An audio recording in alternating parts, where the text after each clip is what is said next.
ధనుష్, నాగార్జున, రష్మిక నటించిన Kubera cinema June 20న విడుదలైంది. ఆంధ్రప్రదేశ్ ప్రభుత్వం ఈ సినిమా టికెట్ ధరలను పెంచడానికి అనుమతి ఇచ్చింది. తెలంగాణలో మాత్రం ధరలలో మార్పు లేదు. కోలీవుడ్ స్టార్ ధనుష్ అలాగే Tollywood king Nagarjuna, national crush Rashmika Mandanna నటిస్తున్న తాజా చిత్రం కుబేరా.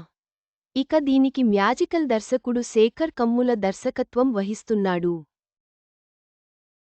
అయితే దీనిని అమిగోస్ క్రియేషన్స్ ప్రైవేట్ లిమిటెడ్తో కలిసి శ్రీవెంకటేశ్వర సినిమాస్ ఎల్ఎల్పీ బ్యానర్పై సునీల్ నారంగ్, పుస్కుర రామ్ మోహన్ రావు భారీ బడ్జెట్తో నిర్మిస్తున్నారు. ఇప్పటికే ఈ మూవీ నుంచి వచ్చిన పోస్టర్స్, ట్రైలర్, టీజర్, సాంగ్స్ అన్ని మంచి రెస్పాన్స్ను దక్కించుకున్నాయి. కాగా ఈ సినిమా భారీ అంచనాల మధ్య జూన్ 20న తెలుగు, హిందీ, కన్నడ, మలయాళ భాషల్లో గ్రాండ్గా విడుదల కానుంది. ఈ క్రమంలో తాజాగా కుబేర సినిమా టికెట్ ధరలు పెంచుకునేందుకు రాష్ట్ర ప్రభుత్వం అనుమతి ఇచ్చింది. ఇందులో భాగంగా సింగిల్ స్క్రీన్స్, మల్టీప్లెక్స్లో టికెట్ ధరను రూ. 75 పెంచుకునేలా వీలు కల్పించారు.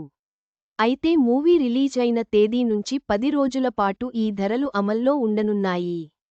కాగా తెలంగాణలో మాత్రం టికెట్ ధరల విషయంలో ఎలాంటి మార్పు లేదు. ఈ విషయమై చిత్ర బృందం ప్రభుత్వానికి దరఖాస్తు చేసుకోలేదని సమాచారం.